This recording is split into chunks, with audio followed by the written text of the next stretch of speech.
পর্তুগালে অবৈধ অভিবাসীদেরকে শনাক্ত করতে পিএসপি এবং জিএনআর এর অভিযানের পরিমাণ বেড়েছে, অর্থাৎ প্রতিনিয়তই তারা চেকিং বাড়াচ্ছে। প্যানিক নেওয়ার কোনো কিছু নেই। তাছাড়া আপনাদের এটাও ভাবারও কোনো কিছু নেই যাদেরকে 20 দিনের দেশ ছাড়ার নোটিশ দিয়েছে তাদের ধরার জন্যই তারা অভিযান চালাচ্ছে, সেটাও না। এর জন্য বিস্তারিত জানতে আমরা বিস্তারিত শুনতে হবে।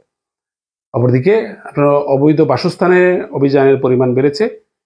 গতকাল সেই আরো ইস্যুর পর আজ আবারও সেই মাদারেইতেও অবৈধভাবে বসবাস করা দেয় চারজন অভিবাসীকে শনাক্ত করেছে। এ নিয়ে আমাদের চরম সতর্কতা নিতে হবে। আপনারা জানেন যে আগামীকাল দুদিন সাপ্তাহিক ছুটিতে, সেই সাপ্তাহিক ছুটির দিনে প্রসূতি এবং শিশু স্বাস্থ্যের জরুরি সেবা পেতে কিছুটা প্রতিবন্ধকতার সম্মুখীন হতে হতে পারে। এমনকি আগামীকাল পর্তুগালের দুটি বড় ফুটবল খেলা রয়েছে। একটি হচ্ছে উয়েফা চ্যাম্পিয়ন্স লিগের ফাইনালে লড়ছে আর্সেনাল এবং বার্সেলোনা মহিলা দল, এবং রবিবার দিন জামোরে প্রাসাদে পর্তুগালের ফাইনালে লড়ছে বেনিফিকা এবং স্পোর্টিং। রাজধানীতে যান চলাচলের ক্ষেত্রে কিছুটা প্রতিবন্ধকতা রয়েছে। এমনকি টিভি দিয়ে এবং বাইসাইকেলের ক্ষেত্রেও কিন্তু অনেক ফিসক্যালাইজেশন বেড়েছে। আজ 23শে মে শুক্রবার আপনাদের সবাইকে আরো একবার পর্তুগাল টুডেতে স্বাগত জানাচ্ছি। শুরুতে যেটা বলি, যদি মনে করেন যে এই তথ্যগুলো অন্যের উপকারে আসবে তাহলে দেরি না করে অন্যের উপকার করার জন্য, আমার আয়োজনের সাথে যুক্ত করার জন্য ঝটপট ভিডিওটি শেয়ার করে দিন। যেটা বলছিলাম, পিএসপি এবং জিএনআর প্রতিনিয়তই কিন্তু তাদের অভিযানের পরিমাণ বাড়াচ্ছে, অর্থাৎ তাদের চেকিং বাড়াচ্ছে। এই চেকিং কাদের করা হচ্ছে? এই চেকিং করা হচ্ছে যারা পর্তুগালে অনিয়মিত রয়েছেন। এখন পর্তুগালে হয়তো আপনার প্রসেস রয়েছে, আপনার জন্য কিন্তু এতে কোনো সমস্যা নেই। বা যদি কোনো ধরনের আপনার প্রসেস থাকে, প্রসেস যদি বাতিল হয়ে যায় কোনোভাবে, যদি আপনি আপিল না করেন, সেক্ষেত্রেও কিন্তু সমস্যা।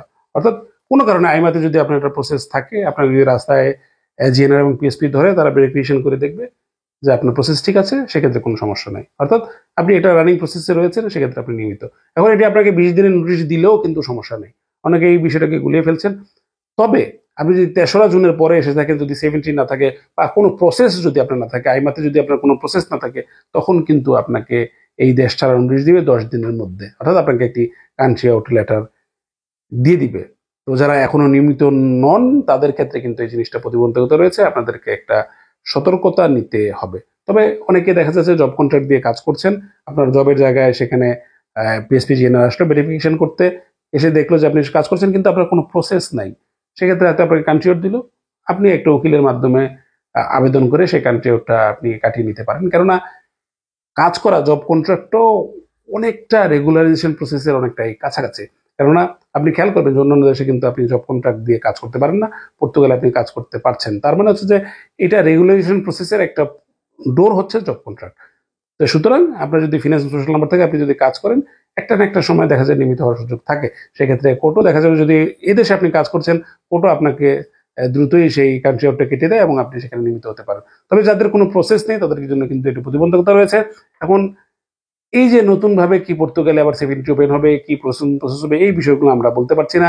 অনেক হয়তো অনেক কমেন্ট করবেন, প্রশ্ন করবেন। আপনাদের সতর্কতা নিতে হবে।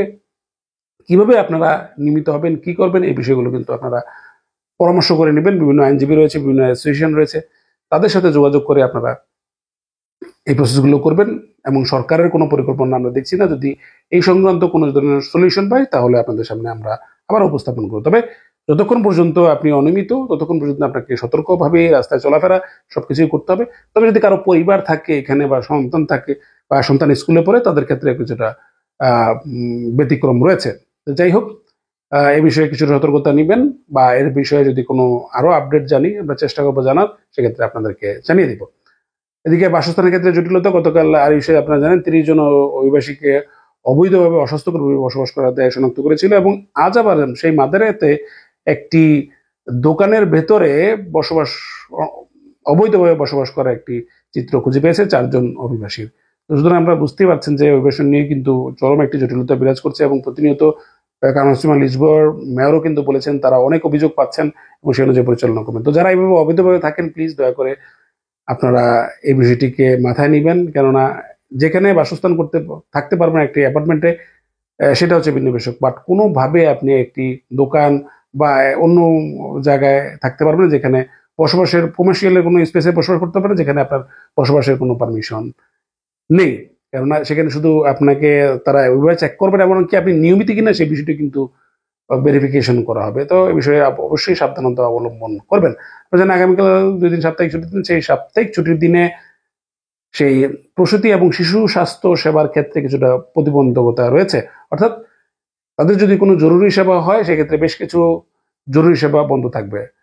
তবে গর্ভবতী মা এবং শিশু সন্তান যদি আপনার এখানে থাকে সেক্ষেত্রে অবশ্যই আপনারা 808242424 এই নাম্বারে কল করে যাবেন, কেননা তাদের মাধ্যমে জানতে পারবেন আপনার পার্শ্ববর্তী জরুরি সেবা কেন্দ্র কোনটি খোলা রয়েছে। যদি হয়তো এমন হতে পারে আপনার একটি হাসপাতাল রয়েছে, সেখানে ইমার্জেন্সি খোলা রয়েছে কিন্তু হয়তো জরুরি সেবা বন্ধ। তো জটিলতা এড়াতে আপনারা চেষ্টা করবেন যে 808242424 এই নাম্বারে কল করে আপনারা তাহলে স্বাস্থ্যসেবা নামে নিতে পারবেন। অথবা যে কোনো অসুবিধা হলো, আপনি অসুস্থ হলে সবসময় সরাসরি সেন্টার জোন বা জরুরি সেবা কেন্দ্রে হাসপাতাল ইমার্জেন্সিতে না গিয়ে আপনারা 808242424 এই নাম্বারে কল করবেন। আপনি ইংরেজিতে কথা বলতে পারেন, যে কি কথা বলতে পারেন, আপনার SMS নাম্বার থাকলে আপনি সেখানে কল করে আপনি সেই স্বাস্থ্যসেবা নিতে পারবেন। এমনকি অনেক ক্ষেত্রে আপনাকে হাসপাতালে যেতে হবে না, আপনি ফোনের মাধ্যমে এটা নিতে পারবেন। আপনার মোবাইলের মাধ্যমে তারা আপনাকে সেই আপনার যে মেডিকেশন রিসিপ্ট রয়েছে সেটি আপনাকে পাঠিয়ে দিবে। যাই হোক, আগামীকাল সাপ্তাহিক ছুটির দিন, সেই সাপ্তাহিক ছুটির দিনে দুটি দল লড়ছে, বলা যায় দুটি বড় ফুটবল টুর্নামেন্ট। ফুটবলের ফাইনাল ম্যাচ হচ্ছে পর্তুগালে রাজধানী লিসবনের জোসে আলবেলাদে স্টেডিয়ামে লড়ছে উয়েফা ওমেন্স চ্যাম্পিয়ন্স লিগের মহিলা দুই দল, আর্সেনাল এবং বার্সেলোনার ফাইনাল তারা লড়বে। এমনকি জামরে রবিবার দিন বেনিফিকা এবং স্পোর্টিং টাসাদে পর্তুগালের ফাইনালে লড়ছে। সেই লক্ষ্যে রাজধানী লিসবনে 2 দিনে যান চলাচলের ক্ষেত্রে বিকেলের দিকে কিছুটা প্রতিবন্ধকতা থাকবে। আপনারা সময়সূচি দেখে যানবাহনের বা মেট্রোর পরিস্থিতি দেখে আপনারা চলাফেরা করবেন। এমনকি A5 এ চলাচলের ক্ষেত্রে কিছুটা প্রতিবন্ধকতা থাকবে। তো যাই হোক, এই ছিল আজকের মতো পর্তুগাল টুডের আয়োজন। আপনার সাথে আগামীকাল সোমবার আবার থেকে ভালো থাকবেন। ধন্যবাদ সবাইকে।